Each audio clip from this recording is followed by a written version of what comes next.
तो व्यूअर्स, आज हम लोग कैड एंड मैन्युफैक्चरिंग का एक नया टॉपिक डिस्कस करेंगे, फ्लेक्सिबल मैन्युफैक्चरिंग सिस्टम।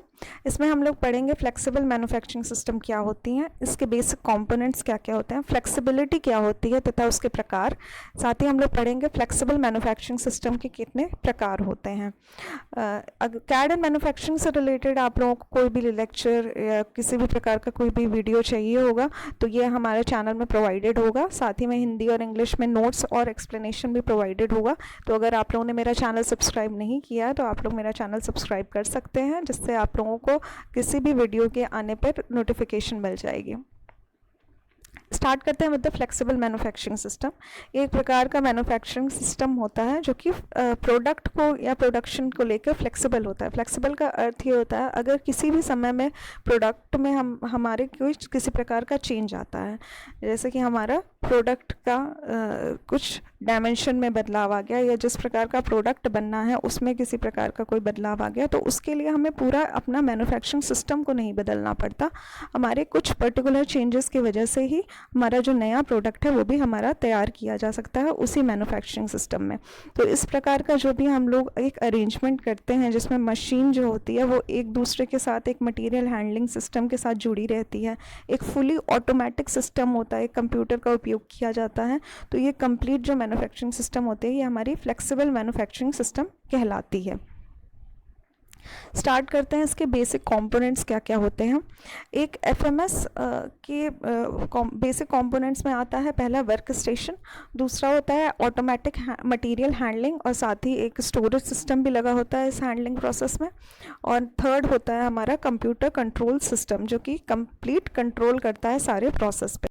स्टार्ट करते हैं with the work station. Work station एक कार्यस्थल होता है। रॉ मटेरियल को प्रोडक्ट बनाने के बीच में जितने भी प्रोसेस किए जाते हैं उनको अलग अलग स्टेशन में बांटा जाता है। जैसे कि अगर हम लोग एक लेथ मशीन लगा देते हैं, उसके बाद हम लोग एक ड्रिलिंग के मैकेनिज्म लगा देते हैं, ड्रिल मशीन, और उसके बाद अलग अलग कंपोनेंट्स को एक दूसरे के साथ जोड़ने के लिए अगर हम लोग एक असेंबली का वर्क स्टेशन लगा देते हैं, तो इस प्रकार अलग अलग वर्क स्टेशन स्थापित किए जा सकते हैं जिसमें कंप्लीट प्रोडक्ट बनके हमारा फॉर्म होता है।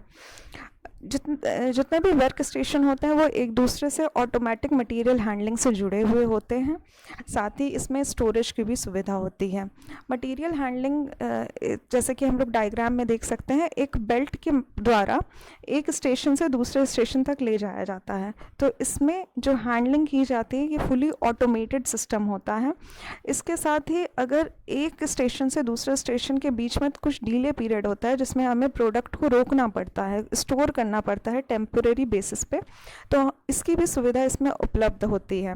ये ऑटोमेटिक होता है। साथ ही इसमें लोडिंग और अनलोडिंग की भी सुविधा उपलब्ध होती है, जिससे प्रोडक्ट को हम लोग एक स्थान से दूसरे स्थान पर भी ले जा सकते हैं और उस स्थान पे हम लोग जो भी वर्क स्टेशन में जिग्स एंड फिक्चर्स लगाए हुए हैं या सेंटरिंग की जो भी सुविधा उपलब्ध है उसमें हम लोग उसको लोडिंग भी दे सकते हैं। इस प्रकार से ये ऑटोमेटिक मटीरियल हैंडलिंग करता है और स्टोर करता है सिस्टम। नेक्स्ट हम लोग देखते हैं कंप्यूटर कंट्रोल सिस्टम। जो भी हम लोगों के डिफरेंट प्रोसेस हो रहे होते हैं वर्क स्टेशन पे या ऑटोमेटिक हैंडलिंग सिस्टम में, उन सारी चीज़ों को कंट्रोल करने के लिए और ऑटोमेटिक बनाए रखने के लिए एक कंप्यूटर कंट्रोल सिस्टम का यूज़ किया जाता है। प्रोडक्ट को ले जाने में, इधर से उधर मूवमेंट कराने में किसी प्रकार की कोई ट्रैफिकिंग ना हो, दो प्रोडक्ट एक स्थान पर बाधित ना हो, उनमें किसी भी प्रकार का कोई रेस्ट्रिक्शन ना आए उनके पाथ में, इन सारी चीज़ों को कंट्रोल करता है हमारा एक कंट्रोल सिस्टम। ये हर प्रकार की मॉनिटरिंग करता है कि कौन से स्टेशन पे कौन सा काम हो रहा है, और ये एक कंप्लीट इंस्पेक्शन रखता है हमारे पूरा जो सिस्टम लगा हुआ है उस पर। साथ ही अगर प्रोडक्ट से रिलेटेड किसी भी प्रकार की कोई चेंजेस आती है तो वो सबसे पहले कंप्यूटर कंट्रोल सिस्टम में ही चेंज किया जाता है, जिस हिसाब से हमारा मैन्युफैक्चरिंग सिस्टम वर्क करता है। स्टार्ट करते हैं अब हम लोग फ्लेक्सिबिलिटी क्या होती है। फ्लेक्सिबिलिटी एक प्रकार का लचीलापन होता है। जो भी हम लोग अपने जो भी प्रोसेस होती है, प्रोडक्शन सिस्टम होता है, इसमें जिस प्रकार का हम लोग लचीलापन ला सकते हैं उसे हम लोग फ्लेक्सिबिलिटी का नाम दे देते हैं। इसके कुछ प्रकार होते हैं। जैसे मशीन फ्लेक्सिबिलिटी की अगर हम लोग बात करें तो अलग अलग ऑपरेशन के लिए हमारा मशीन कितना फ्लेक्सिबल है। फॉर एग्जांपल अगर हमें ड्रिलिंग करनी है और ड्रिलिंग के साथ साथ बोरिंग करनी है, तो दोनों के लिए जो भी नीडल का यूज़ होना है तो ड्रिलिंग के लिए अलग और बोरिंग के लिए अलग नीडल का यूज़ होना है। तो इस प्रकार से अलग अलग जो हमारे नीडल के सेटअप हैं वो उसमें लगाए जा सकें। ये बहुत सिंपल सा एग्जांपल था। इस प्रकार से और जो बड़े काम होते हैं जिसमें एक साथ 2 चीज़ों का सेटअप लगाना हो या उससे अधिक चीज़ों के सेटअप की ज़रूरत होती है, तो वहाँ पे हमारा एक मशीन की फ्लेक्सिबिलिटी आ जाती है कि हमारा मशीन जो है वो चेंजेस को कितना अडाप्ट कर सकता है, उस हिसाब से वो कितना लचीला है हमारी मशीन। तो ये हमारी मशीन फ्लेक्सिबिलिटी कहलाती है। इसके साथ ही मटीरियल हैंडलिंग फ्लेक्सिबिलिटी, इसमें भी अलग अलग रेंज होती है। मटीरियल को हैंडल कितना ईज़ के साथ हम लोग कर सकते हैं, इसको हम लोग मटीरियल हैंडलिंग कहलाते हैं, कहलाता है। उसके बाद अगर ऑपरेशन की अगर हम लोग बात कर रहे हैं तो एक ही सीक्वेंस को करने के लिए अगर हम लोग ऑल्टरनेटिव ऑपरेशंस का यूज़ कर सकते हैं। एक ऑपरेशन परफॉर्म किया गया, फॉर एग्जांपल अगर हमें एक पर्टिकुलर जो भी हमारा सिस्टम है उसमें हमारा जो फेसिंग करनी है, तो फेसिंग और सेंटरिंग में इस प्रकार से जितने हम लोग ऑपरेशंस को परफॉर्म कर रहे हैं, अगर उनमें किसी प्रकार के चेंज आ जाते हैं तो उसमें जो हमारा सिस्टम है वो किस प्रकार से आसानी से बदलाव ला सकता है, वो हमारा ऑपरेशन फ्लेक्सिबिलिटी कहलाता है। इसके साथ ही वॉल्यूम फ्लेक्सिबिलिटी की अगर हम लोग बात करें तो पर कैपिटा कितना हमारा प्रोडक्शन हो रहा है, अगर इसको हम लोगों को अपना बढ़ाना है तो वो उसमें वॉल्यूम की कितनी फ्लेक्सिबिलिटी अवेलेबल है। ये एक प्रकार की रेंज होती है, ऐसा नहीं होता है कि ये अनलिमिटेड हो जाता है। जो हमारा पूरा सेटअप जो होता है वो जितना केपेबल होता है उस हिसाब से उसकी फ्लेक्सिबिलिटी को डिसाइड किया जाता है। इस प्रकार से अलग अलग फ्लेक्सिबिलिटी होती है। एक रूटिंग फ्लेक्सिबिलिटी की हम लोग बात करते हैं। अगर हमारा रॉ मटेरियल से प्रोडक्ट बनने के बीच में जो भी हमारे अलग अलग रास्ते यूज़ होते हैं, रास्ते इन अ सेंस कि कितने प्रोसेस से गुजरता है हमारा प्रोडक्ट फाइनल स्टेज में पहुंचने के लिए, अगर उसमें हम लोग जो भी ऑल्टरनेटिव पाथ निकाल सकते हैं तो इसके लिए हम लोग रूटिंग फ्लेक्सिबिलिटी का यूज़ करते हैं कि अगर हमारा पाथ ए अगर मूव कर रहा है हमारा रॉ मटेरियल से प्रोडक्ट के बीच में, उसके साथ ही पाथ बी भी मूव कर रहा है हमारे रॉ मटेरियल से प्रोडक्ट के बीच में, तो दोनों पाथ यूज़ करने में, दोनों रास्ते यूज़ करने में कौन सा आसान पड़ रहा है हम लोगों को, तो वो हम लोग रूटिंग फ्लेक्सिबिलिटी में निकाल सकते हैं। इस प्रकार से अलग अलग प्रकार के फ्लेक्सिबिलिटी के प्रकार होते हैं, ये हम लोग 1 बाय 1 देख सकते हैं। मेन पार्ट अब हम लोग पढ़ेंगे कि एक फ्लेक्सिबल मैन्युफैक्चरिंग सिस्टम के कितने प्रकार होते हैं। ये काफ़ी इम्पॉर्टेंट पोर्शन है जो आप लोगों के एग्ज़ाम में अक्सर पूछा जा सकता है। यहाँ से अब हम लोग डिटेल में पढ़ेंगे 1 बाय 1। अगर हम लोग बात करते हैं सिंगल फ्लेक्सिबल मशीन की, एक सिंगल मशीन है जो कि कम्प्लीटली प्रोडक्शन से लेकर हमें फ्लेक्सिबिलिटी प्रोवाइड कर रही है। जैसे कि हम लोग देख सकते हैं यहाँ पे एक सिंगल फ्लेक्सिबल मशीन है जो कि हमारे एनसी मशीन से कनेक्टेड है और एक मटेरियल के फ्लो से भी कनेक्टेड है। डायग्राम में हम लोग देख सकते हैं। इसमें एक सिंगल सीएनसी मशीन होती है और उसके जो भी प्रोडक्ट फॉर्म होता है उसके मटेरियल हैंडलिंग को ऑटोमेटिकली प्रोवाइड कराया जाता है। ये बैच प्रोडक्शन के लिए यूज़ किया जाता है ज़्यादातर। Batch production in a sense जहाँ पे हमें पता है कि हमें हर दिन या हर घंटे या एक लिमिट में हमें कितने प्रोडक्ट्स को बना के तैयार करना है। वो एक अनलिमिटेड स्टेट नहीं होती है, ना ही वो एक मास प्रोडक्शन होता है जिसमें हम लोगों को बहुतायत में बनाना रहता है प्रोडक्ट्स को। ऐसा नहीं होता है। हमें एक नॉर्मल फिक्स्ड क्वांटिटी प्रोवाइड कर दी जाती है, इतने ही यूनिट्स को बनाना है, इतने ही का बैच बनता है। जैसे कि 30 पार्ट्स हम लोगों को बनाने हैं 1 घंटे में, तो ये एक हम लोगों ने एक सेट कर दिया कि इतनी वैल्यू पे हमारा बैच का प्रोडक्शन होना है। इसके लिए हम लोग एक सिंगल सीएनसी मशीन को यूज़ करते हैं और उसके साथ एक सिंगल ऑटोमेटिक मटेरियल हैंडलिंग को लगा दिया जाता है। मटेरियल हैंडलिंग का अर्थ ये होता है कि जब भी हमारा प्रोडक्ट बन के तैयार होता है तो उसको एक स्थान से ले जाने के लिए दूसरे स्थान तक यूज़ किया जाता है। साथ ही जो रॉ मटेरियल उसको प्रोवाइड करना रहता है प्रोडक्ट बनाने के लिए, उसकी भी जो हैंडलिंग होती है वो प्रोवाइड करता है। तो ये एक ऑटोमेटिक सिस्टम हो जाता है। इसे हम लोग कहते हैं सिंगल फ्लेक्सिबल मशीन। इसके साथ हम लोग पढ़ेंगे फ्लेक्सिबल मैन्युफैक्चरिंग सेल। एक कंप्लीट सेल बनने के लिए हमारे पास मिनिमम 2 2 सीएनसी मशीन होनी चाहिए, साथ ही एक मटेरियल हैंडलिंग ऑटोमेटिक सिस्टम होना चाहिए और एक रोबोट होना चाहिए।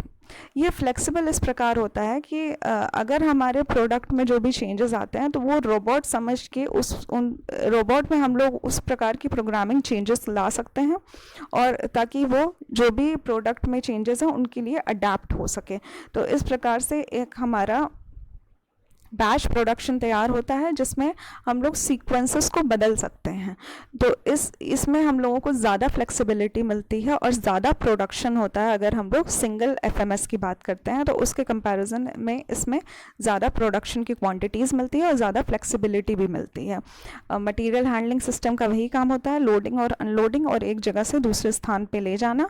एनसी मशीन हमारे कोडिंग के द्वारा ऑटोमेटिकली मैन्युफैक्चरिंग सिस्टम होती है एक प्रकार का, और रोबोट का हम लोगों ने लास्ट वीडियो में पढ़ चुके हैं हम लोग पूरे रोबोट्स के बारे में। तो अगर आप लोगों ने वो वीडियो नहीं देखा है तो आप लोग वो वीडियो देख सकते हैं रोबोट के बारे में प्रॉपर अंडरस्टैंडिंग के लिए। नेक्स्ट हम लोग देखते हैं हमारा multi machine manufacturing system. Multi machine का अर्थ ये होता है कि एक जो हमारा फ्लेक्सिबल मैन्युफैक्चरिंग सिस्टम है इसमें कई प्रकार के एनसी मशीन्स लगाए हुए हैं। जब भी हमें मास प्रोडक्शन करना रहता है किसी भी प्रोडक्ट का, मतलब एक ही प्रोडक्ट का हम लोगों को कई सारा हम लोगों को बल्क में चाहिए उसका प्रोडक्शन, तो इसके लिए हम लोग कई सारे मैन्युफैक्चरिंग सिस्टम को एक साथ एक ही कंप्यूटर से जब जोड़ देते हैं और एक मटीरियल हैंडलिंग सिस्टम से एक दूसरे से कनेक्ट कर देते हैं, वही हमारा multi machine flexible manufacturing system कहलाता है। इसमें हम लोग फ्लेक्सिबिलिटी प्रोवाइड कर सकते हैं क्योंकि हमारा सब कुछ ऑटोमेटिक है और मशीन से कनेक्टेड है, कंप्यूटर से कनेक्टेड है। किसी भी मोमेंट में अगर हमें डिज़ाइन में कोई भी चेंज लाना है तो हमारा मशीन उसी प्रकार से काम करता है। ये मास प्रोडक्शन के लिए यूज़ होता है क्योंकि एक साथ कई सारे कंप्यूटर के सिस्टम से कनेक्टेड होते हैं एनसी मशीन्स। नेक्स्ट हम लोग देखते हैं मल्टी सेल मैन्युफैक्चरिंग सिस्टम क्या क्या होता है। मल्टी सेल की अगर हम लोग बात करते हैं तो हम लोगों ने सिंगल सेल मैन्युफैक्चरिंग सिस्टम पढ़ा था जिसमें 2 या 2 से अधिक एनसी मशीन्स लगी रहती हैं और एक रोबोट सिस्टम होता है, साथ ही एक मटेरियल हैंडलिंग का प्रोसेस होता है। अगर वही सारे सेल जो होते हैं वो एक साथ जोड़ दिए जाते हैं तो उन्हें मल्टी सेल मैन्युफैक्चरिंग सिस्टम कहते हैं। फ्लेक्सिबिलिटीज़ को प्रोवाइड करने के लिए एक कंप्यूटर सिस्टम से अटैच किया जाता है इन सारे सेल्स को एक साथ, और इनमें जो होते हैं अलग अलग सीएनसी मशीन, साथ ही रोबोट्स और साथ ही मटेरियल हैंडलिंग की सुविधा भी उपलब्ध होती है। ये कंप्लीट मास प्रोडक्शन से लेकर हमारे बैच प्रोडक्शन तक कंप्लीट फ्लेक्सिबल प्रोडक्शन कर सकता है। इसकी जो कैपेसिटी होती है प्रोडक्शन की वो बहुत ही ज़्यादा होती है। तो ये सबसे एक्सपेंसिव प्रोसेस होता है हमारा, जिसमें हम लोग लार्ज सेटअप करते हैं हमारे प्रोडक्ट को फॉर्म करने के लिए। नेक्स्ट हम लोग देखते हैं एक फ्लेक्सिबल मैन्युफैक्चरिंग सिस्टम के एडवांटेजेस क्या क्या होते हैं। तो अगर हम इनके लाभ के बारे में डिस्कस करें तो सबसे पहला जो चीज़ होती है ये बहुत फास्ट होता है ये प्रोसेस, क्योंकि फुली ऑटोमेटिक होता है। इसमें बीच में किसी भी ऑब्स्ट्रक्शन का कोई भी ऑब्स्ट्रक्शन नहीं होता है, इसलिए काफ़ी फास्ट प्रोसेस होता है। एक मशीन से दूसरे मशीन पे गया, रोबोट ने इसको कंट्रोल किया, फिर मटेरियल हैंडलिंग ऑटोमेटिक हो जाती है, तो काफ़ी फास्ट प्रोसेस होता है। अगर हम लोग कॉस्ट की बात करते हैं तो ओवरऑल कॉस्ट इसमें कम आता है। कैसे कम आता है वो हम लोग समझते हैं। प्रोडक्ट में अगर किसी प्रकार का कोई चेंज आया तो उसके लिए हमें कंप्लीट सेटअप की चेंज करने की ज़रूरत नहीं पड़ी, हमने प्रोग्रामिंग के थ्रू वो चेंजेस हमारे प्रोडक्ट में कर दिए हैं। इसलिए जो हमारा जो अगर हम लोग उसके लिए नई मशीन सेटअप करते हैं तो उसका जो कॉस्ट आता है वो बच गया है अब हमारी कॉस्ट। इसीलिए अगर हम लोग ओवरऑल कॉस्ट की बात करते हैं तो उससे ये कॉस्ट कम हो जाती है। साथ ही जो हम लोगों को लेबर में खर्चे करने थे, लेबर को जो हम लोगों को सैलरी प्रोवाइड करनी थी, वो सब भी कम हो जाती है क्योंकि फुली ऑटोमेटिक सिस्टम हो जाता है।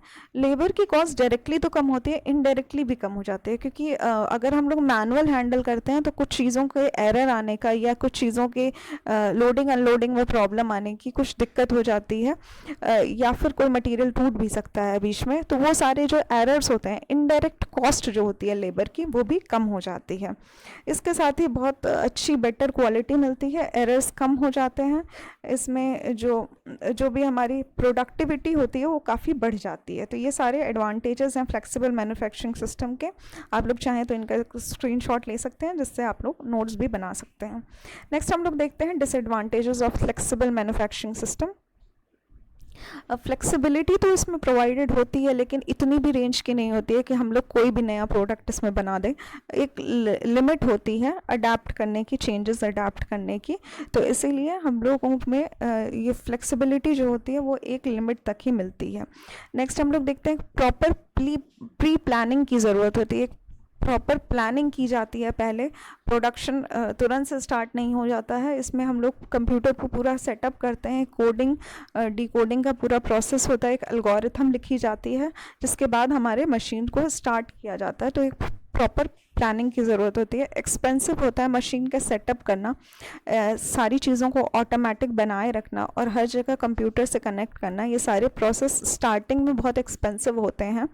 साथ ही क्योंकि फुली ऑटोमेटिक है ये और कंप्यूटर से कंट्रोल्ड है, तो किसी भी प्रकार की अगर कंप्यूटर में कोई प्रॉब्लम आ जाती है तो हमारा पूरा सिस्टम जो होता है मैन्युफैक्चरिंग सिस्टम, उसमें चेंजेस की ज़रूरत पड़ती है। Thank you for watching the lecture. I hope you like the video.